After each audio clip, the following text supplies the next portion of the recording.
Folks, welcome back inside the studios of PowerTalk1210.com. Please go to PowerTalk1210.com and download the app, the free app, and you can stream all the wonderful local live shows here in Tucson. And this is a worldwide show, the Jake Feinberg Show, and it is an honor to bring in one of the headiest cats in the world, a guy who's still doing it today. He's played with a lot of luminaries, and he's really carved out his own little niche in our wonderful musical heritage. Les Dudek, welcome to the Jake Feinberg Show. How are you, Jake? I'm doing good, man. It's so good to hear you, brother, and thank you for taking the time. Wow, thanks for having me. You just came off the bandstand with Steve Miller last night? I think it was Wednesday night, Jake. How was that? Oh, it was great, man. It was I haven't seen Steve in a while. I think I sat in with him, I think at the Ford Amphitheater last time he was here when Norton Buffalo and Joe Cocker were still alive. Wow, yeah, it was a while ago. I got a chance to say hi to Joe, who I met when I first moved to L.A., and he actually remembered, when we met, we were staying in the same hotel at the time, and I got to jam with Norton Buffalo, who was one of my all-time greatest, most favorite harp players, that was with Miller for years. And so that was good. But this recent time is even better. It was just great to see Steve, and he's starting his tour. I think that was the third gig at Ruth Eckerd Hall in Clearwater, Florida, and we had a long hangout time. We got a chance to talk and go over some old stories and jam a little blues and have a few laughs. It was great. Les, I wanted to ask you, first off, I just got off the phone just to finish an interview with the drummer in Dugu, Chancellor, and he was talking about playing with Thelonious Monk in the early 70s. And really, he said, he had not played with him before, but the first week, Thelonious did not communicate verbally on the bandstand at all. He might have said hello. He would not tell you what tunes he was playing. He would just get into the tune. And I guess what I'm getting at is, can you talk about a leader or a mentor that you had early in even before your professional career, who did not communicate verbally on the bandstand? Did I? Yeah, because what I'm saying is we've intellectual. No, not necessarily you. Did you have a mentor? Because we've intellectualized music so much now, whereas before Miller, Norton, Finnegan, you guys came up and you were on the bandstand 7 nights a week, and there was not a lot of verbal talking. And I wanted you to talk about early on in your career a mentor that you had that did that. That didn't talk, or that did talk? That did not communicate verbally. They used other cues on the bandstand to communicate with you. Oh, do you mean like signals and whatnot? Is that what you're getting at? I'm trying to understand your question. Well, yeah. What he was talking about was the fact that it wasn't like this pre-programmed set list. Thelonious would just count. He would just start playing a tune at any tempo, and you had to know the tune. Oh, you mean like jam stuff? Sure. But the idea is that it was non-conventional in the form of it was not verbal. You weren't talking about it. You just hit it. Yeah, well, those were the good old jam days. I mean, I could tell you that many a times when I did that with the Almonds brothers in Georgia when I lived there in Macon at the time we were doing the Brothers and Sisters album. I mean, there was just, if we had a reason to jam, it was like back up the truck, It's like, oh, you're having a barbecue, back up the truck. You're getting married, back up the truck. And what that meant was, all right, it's going to be jam time, and we would go for hours, doing that. And yes, the whole thing about,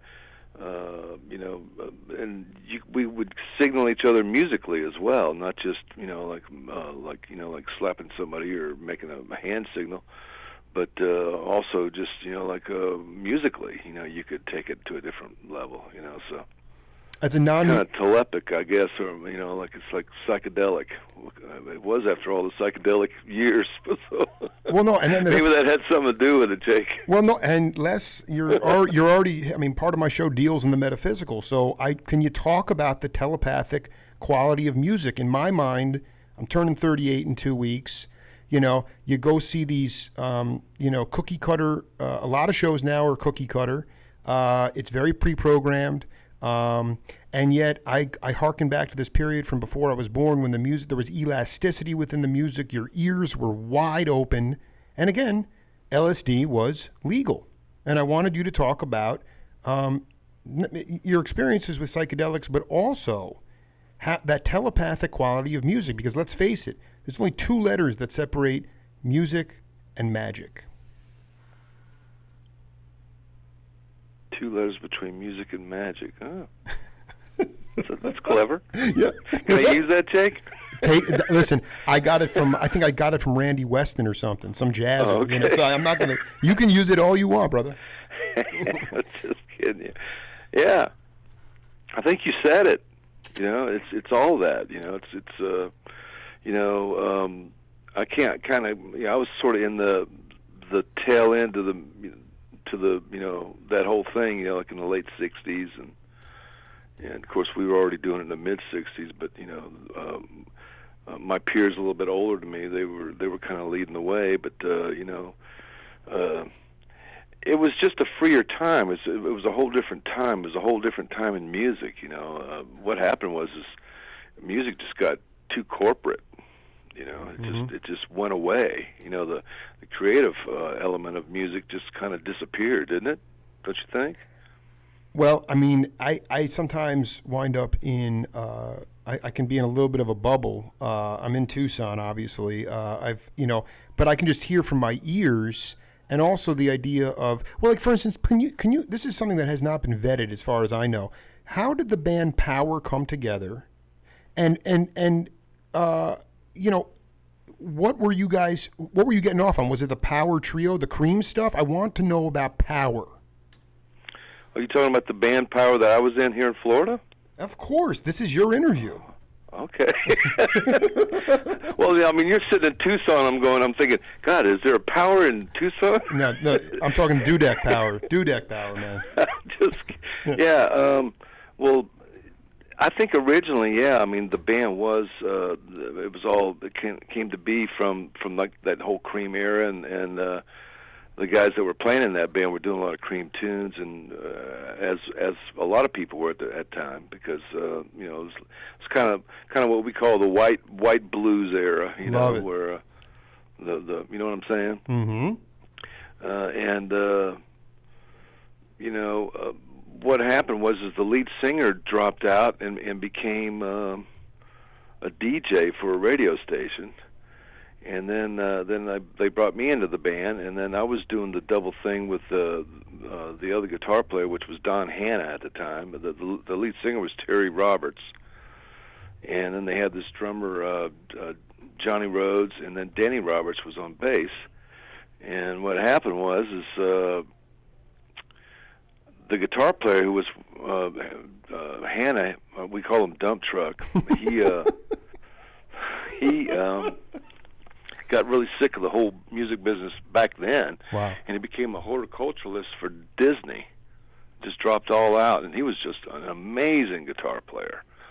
And we had a really great time for a while, the two guitars, the bass and drums, and then when he dropped out, we added another drummer, Ricky Burnett, and we got this keyboard player that grew up down in Sarasota. His name was Peter Sless. Mm-hmm. And so that was that band. That was that morph, and it was pretty hot. Peter was playing like Beethoven when he was 6 years old. He was just a phenomenal keyboard player. He was a prodigy. Oh, one of those kind of guys. And both our drummers, they were white guys with huge afros. No, I mean, this is what I'm talking about. This was, and one of them was left-handed, and the other was right-handed. They looked like bookends, Oh, this is classic. And it could have been called the bookends, and it would have been probably more clever. So I mean, you would. That was the other question. Was I'm looking here, Stepping Stones, the United Sounds, Blue Truth, Power. Florida had a very hot. This whole Southeast had a great chitlin circuit. Did Did Dudek wind up on the chitlin circuit? Oh yeah, we were doing that with the Florida teen centers and all that kind of stuff. in fact, they're resurrecting this place in Winter Haven where Graham Parsons started it, called the Dairy Down. And Jim Stafford from the Spiders and Snakes guy. Remember Jim? Oh, yeah. And myself and Jim Carlton, a few of us, and we're kind of lending ourselves to that to help them out. But they're kind of doing the same thing. They're resurrecting some of the stuff that happened in the area years ago. And in fact, they were going to tear the place down because it was just a warehouse for 30 years until they figured out what they had. And then they're doing a whole number on that. But yeah, there was a whole circuit all around. In fact, when I went up to actually Peter and I went up to hang out with Dickie Betts after Dwayne died in his motorcycle accident, because Peter told me that Dickie didn't know what was going to happen with the brothers at that time. So we went up and jammed with him because he was talking about putting his own band together back then because he didn't know what was going to become of the Allman Brothers. And so we hung out, and I got to meet this guy Joe Dan, who was Dickie's guitar tech, and we were talking about doing a band. Joe Dan wanted to know if I wanted to start a band with him, and at the time I was already starting to do things with Boz Scaggs, and so I turned Joe Dan on to some of the guys that I had played with down here, which was Larry Howard was the other guitar player that I grew up with that played in the United Sounds and Blue Truth, and then Ricky Burnett, who was the drummer from. Ricky and I were in a bunch of bands, Blue Truth, Power, and the United Sounds. Oh, I love this. Where are the recordings? I want to hear this stuff. This is the untold, percolating stuff that I just get off on so much, Yeah. Well, I just happen to have a trunk in the house full of all that stuff. I'm just curious. And hopefully it won't melt, in the Florida humidity down here. But I got stuff that, all kinds of stuff. Well, no, but I mean, I'm also concerned. Truly, Les, as much as I know you're in Orlando, beautiful area. We're not taking climate change seriously enough, and the sea levels are getting too high in Florida. It's bothering me a lot. That's what could kill those tapes. Yeah, well, I had to send 2 of my amp chassis back to Paul Rivera out in California, and he says, "What did you do? Drop these in water?" I mean, they're just fried. I got one back, but I haven't got the other one back. But he's like, "My God," he says, would you leave it out in the rain?" Yeah, pretty much. No, as a matter of fact, Paul has been living inside a road case in my house. And he's like, "My God, it's just, it's the humidity, What do you do? I don't know." Do you, you go to New York for the summer, I guess. Well, it just preserve it, and we'll try to excavate it. But you caught my attention. I didn't realize. So you were sort of a hired gun. That might be the wrong word, but Peter. You got to know Peter, and then you connected with Dickie. But you said you had already started collaborating with Boz. Is that right? Yeah, and before that, I was going to go out with Bobby Womack. Bobby had been putting me off for a couple of weeks, and then. Oh my! I did the last interview ever with Bobby. What a beautiful cat! Wait, yeah. He was putting you off? Oh well, I mean, he had to because of business stuff, but he wanted to have me play in his band. And as a matter of fact, what happened was the drummer David Walshaw and myself that were going to be playing with Dickie's band. Probably the original Great Southern, if it would have manifested, but it never did. But David and I both were going to go out and play with Bobby Womack, and my bags were literally in the cab, with David, as we were going to go to the airport, and I got a call from Phil Walden telling me I should call up Boz Scaggs because Boz was looking for me, and he was out on the road already looking for a guitar player. He was desperate, he said.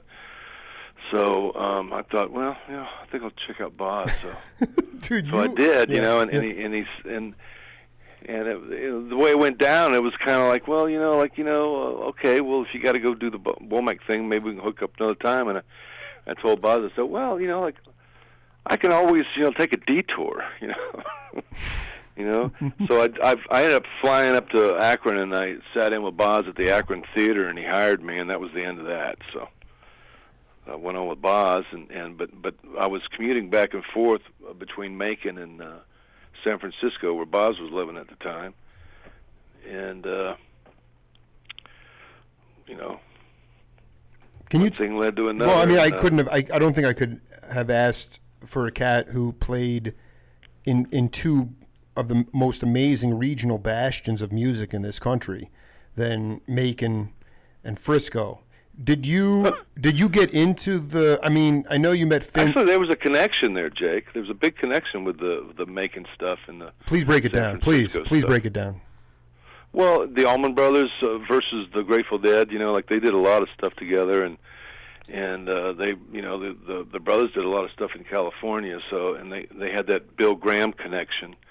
And that's actually how I met Bill Graham the first time, was at a picnic that Capricorn Records was putting on, and Bill Graham was there with Bette Midler, and we were all jamming. Actually, it's on my Facebook page. Oh my God, this is unbelievable. Wait, so I mean, because I want to be clear, before the Allman Brothers, that name of the band, they were out in L.A. as the Hourglass or something, and it was it was not a good experience for them. They hated it. I think Greg might have hitchhiked back, but then that's pretty common stuff there. Absolutely, yeah. but now you're saying that the Almonds used to go to the Fillmore West and play, so that was the connection there with Bill Graham. Yeah, I mean that's because Bill Graham was a big promoter. Sure, you know, that's what he did. Right. So, but and we all played a lot of shows for Bill Graham over the years. The Winterland, and he did a lot of stuff out on the green up in the San Francisco area, in the Bay Area there. So, but did you? I was going to ask you about the guitar. Did you get off on guys like Wes Montgomery, or did you get, when you were in San Francisco? Would you go to the jazz clubs? Would you see Kenny Burrell? Would you see Did you ever get off on the jazz guitarists? Which ones? Not really. Like as far as jazz guys, I was getting off on the keyboard players like Mose Allison. Oh, I dig. Those kind of cats. And of course for jazz, one of my all-time favorites was Larry Carlton. And I know Larry. I used to go to the music store where we used to teach, where he taught Steve Lukather, from Toto. He was teaching there at the Valley Arts on Ventura Boulevard, and I was living right up the hill, so I kicked myself in the butt because I should have went and took some lessons from him. He's such a great guy. Wow. Well, yeah. I mean, maybe you can tell him to stop being a wussy and come on my show. He committed and then he's backed out, and he doesn't know who he's dealing with. But no, I'm curious about. Maybe I don't know who I'm. Around a little bit. Hey, Larry, you get over here. Get over here, Larry. Get on my show. No, he's cool. Listen, the man has an amazing touch. I'm curious about when you say piano. How do piano players talk to the non-musician like myself, cats like Mose, or how do they stretch you as a guitar player? Well, it's just the tunes and what they're doing. I got really hooked on Les McCann and Eddie Harris, for instance, the Swiss Movement album. I've always loved that, trying to make it real compared to what kind of stuff. And Mose Allison, I'm smashed, look like I gone and done it. I crashed, look like I landed on it. That kind of stuff. I dig. Kind of like that Ben Sidran stuff that used to hang with Steve, Miller. Well, I want to know if I was going to ask you, was Sidran, because I've done a couple interviews with Sidran, did he was still there when you and Steve hooked up? Yeah, he was always around, but I mean, he wasn't in the band or nothing at the time. He had I can't remember the keyboard player he had, and then he also had Curly Cook, James Cook, which was one of the original cats that Miller had in his first band. Who I just found out that he passed away a few years ago.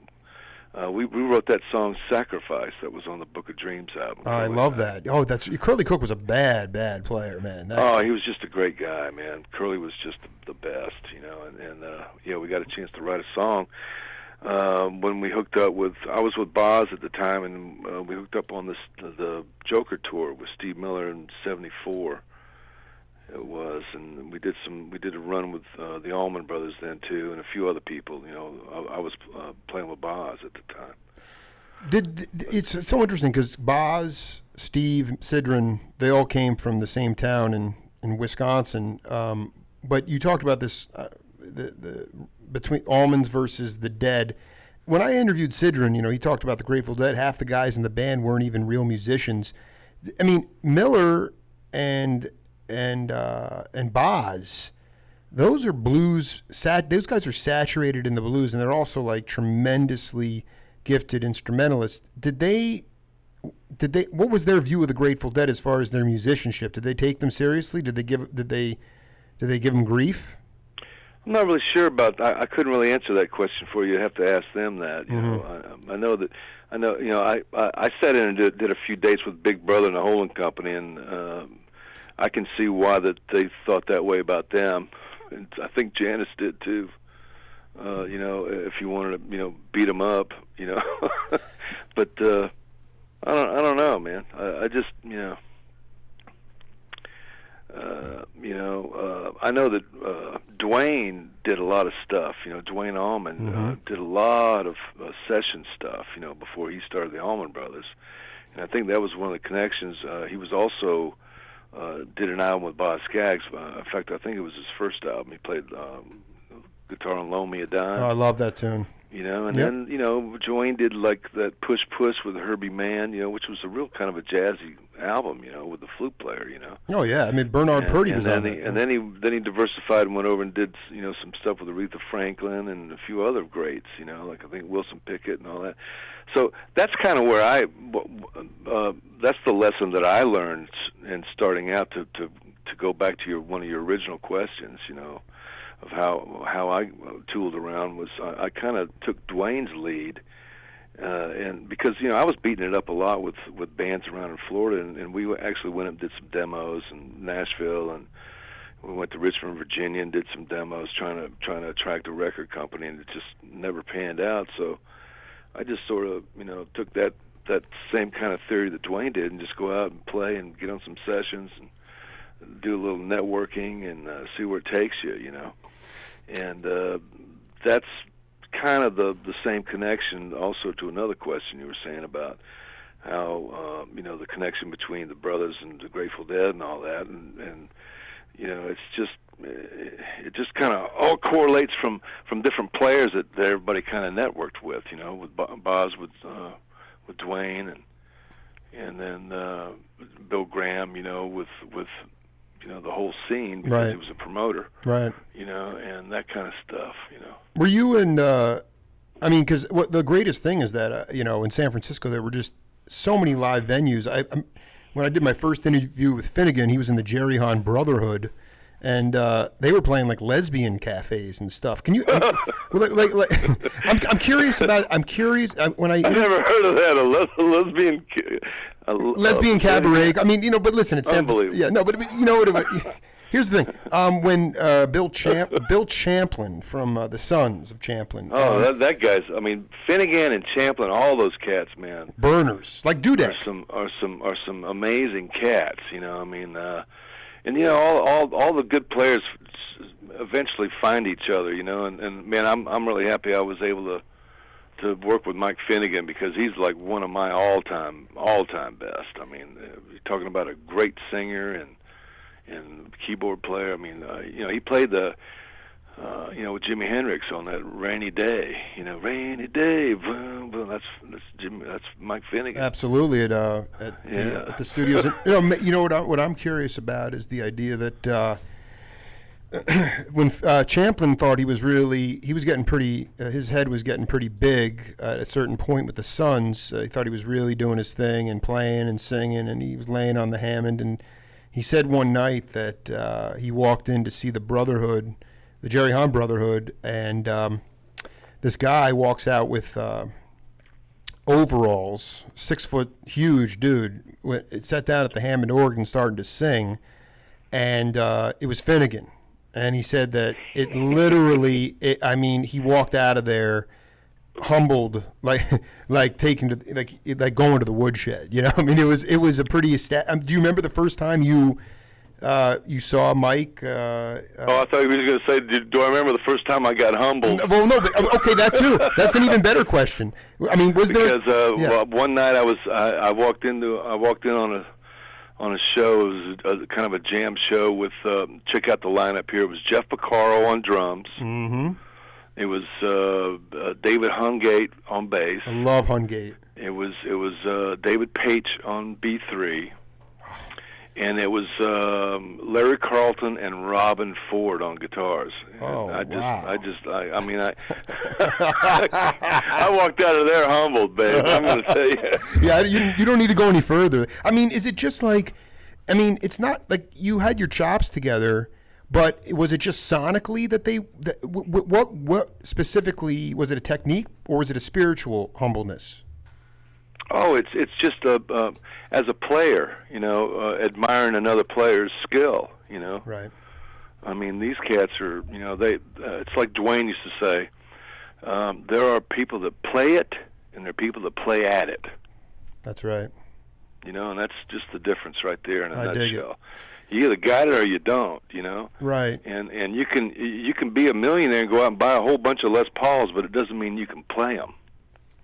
We got some extra time here with Les Dudek, and I'm just delighted about it. I talked to Larry Taylor, great bass player with John Mayall and plays with Tom Waits now, and he talks about younger cats really struggling with playing basic, simple blues techniques on the bass, slap techniques. I talk to drummers now. A lot of younger cats can't play shuffles anymore. All right, and what I want to ask you about is. Where you guys were dipping into, well, I don't even know. I mean, at this point, when you had your record collections and it was the burgeoning rock scene with Elvis and Little Richard and those cats. But, the sanctified churches really helped people learn how to play the shuffle drum. And I'm just wondering, with younger guys, do you think that they go back far enough in the lineage? A lot of people will go back to Toto. Okay, or the or the Finnegan, the Dudek Finnegan Kruger band. That's late 70s. Do they go back far enough now? Because in my mind, I hear in all languages, in all genres of music, a stifling of the language because some of a lot of younger cats, my generation included, do not go back far enough. I'd like to get your take on that.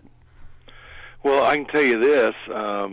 Jeff Porcaro played the meanest shuffle that ever was. I know, yeah, but yeah. And he played on Old Judge Jones on one of my, Jeff played on 4 of my records.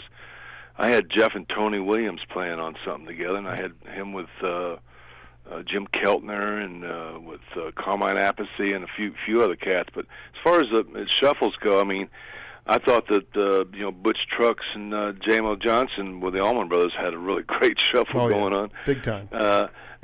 Surprisingly, though, for an L.A. cat at the time, you would think, like Porcaro would be real slick, but which he was, in a lot of things. But man, that guy could shuffle better than any of them, So could Keltner. He had it down.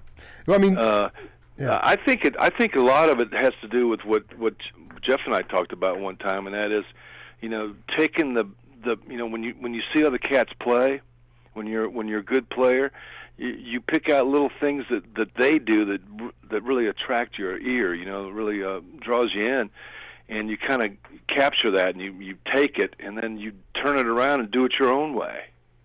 And that's what really makes it get better. You know what I'm saying?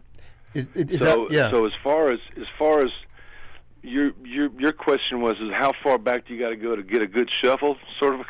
Well, no, I guess you know what it is. If you, I was speaking at it more from because Porcaro, Keltner, those are a different generation than me. I mean, I'll be 38 in 2 weeks. I'm talking about younger cats. When you are playing with younger cats, if you mentor younger cats, I mean, a lot of do they go back far? Are they able to go back far enough in the lineage? A lot of guys will. I mean, Ndugu Chancellor was on with Michael Jackson's drummer. Okay, nobody knows. So they put up a piece with him in Hampton Hawes. He's playing modal jazz or a tune like that, and people say, "Wow, I didn't know you played straight ahead," because they don't go back far enough. That's just a matter of taste and a matter of just digging in and finding out, other cats that did it. Yeah, well, I'm a digger. I'm a digger, man. And I want for my daughters and future generations, I want them to know how, truly how holistic as music is made by real human beings. I'm curious about can you talk about some, you've played with so many luminaries, you've carved out your own path, you're still tight with a lot of people. What do you still put in front of you as what are you challenging yourself with now in the current, in 2016? What are you still pushing yourself with? Musically or business-wise?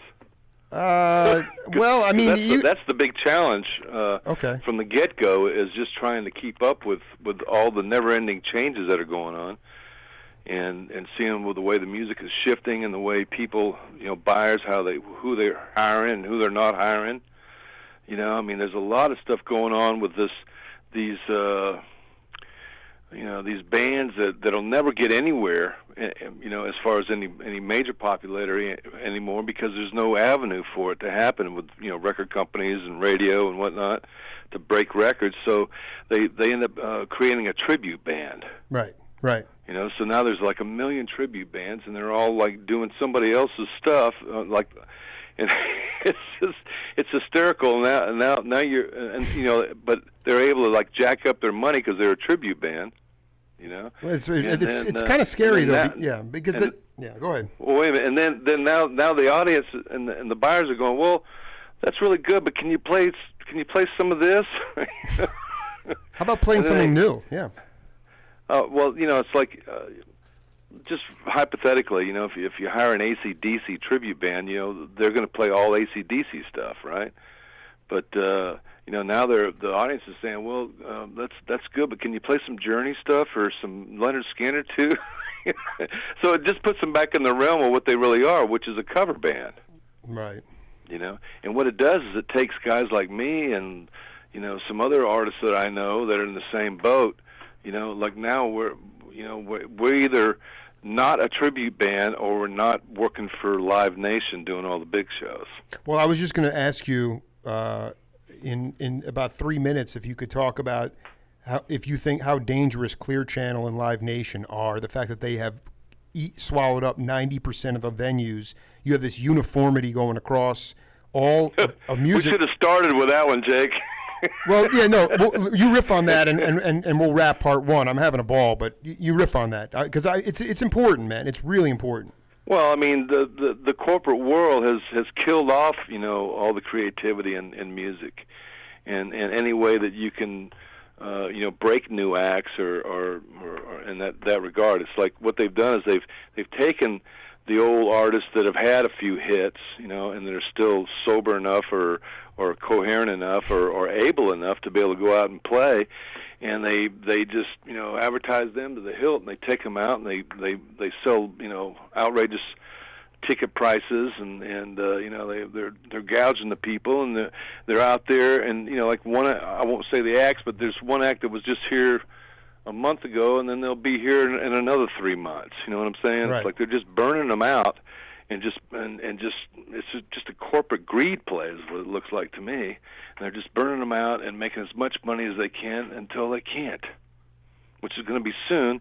And then like they want to own all the publishing and everything for this and that. The radio is all it's all just a tape that they put on or whatever. You know what I'm talking about. It's awful. Yeah, no, I mean, I guess let me counter by saying, what do you think is the best way to stay nimble for you in 2016? Nimble? Yeah, music. How do you straddle playing authentic, true music to yourself and making money? That's the big question. I ask you, you're a philosopher. You're a philosopher. This is why I'm asking you. No, I know it's the hardest nut to crack, but yet it's just something's going to burst, and all of a sudden there's going to be a pattern, But right now it's just like what? I mean, it's like we're all just kind of figuring out what it is right now. I mean, do I go play with somebody else? Right. Do I blah blah blah blah blah? It's like sometimes you just got to throw it up against the wall and see what sticks. And in this case, there's not a lot of avenues or there's not a lot of walls to throw anything up on it to make it stick to. You know, Well, basically where it's at. You know, it's like, where's the wall, man? I got the spitball. Now where do I throw it? right, man. It's like Doc Ellis on LSD throwing a no-hitter. He didn't even know where it was going, but he got it there. You know, I mean, Yeah. you know, Les, listen, we got a lot more to do. This was a solid first set. We burned a little bit, but you know, it's just so great to connect with you, man. And I look forward to doing part 2 sometime in the spring. Well, you got it, Jake. All right. I hope you had a good time. I had a great time. Thank you. All right, brother. Thanks for everybody for listening. All right. We'll talk to you soon. Bye now. Adios. This is the Jake Feinberg Show. Another week in the books. Very unique way to start the show. Jackson Kraft, thank you so much for troubleshooting. This is Power Talk 1210. Please download the app. Go to powertalk1210.com. You can stream all our live shows. We'll see you next week. Peace.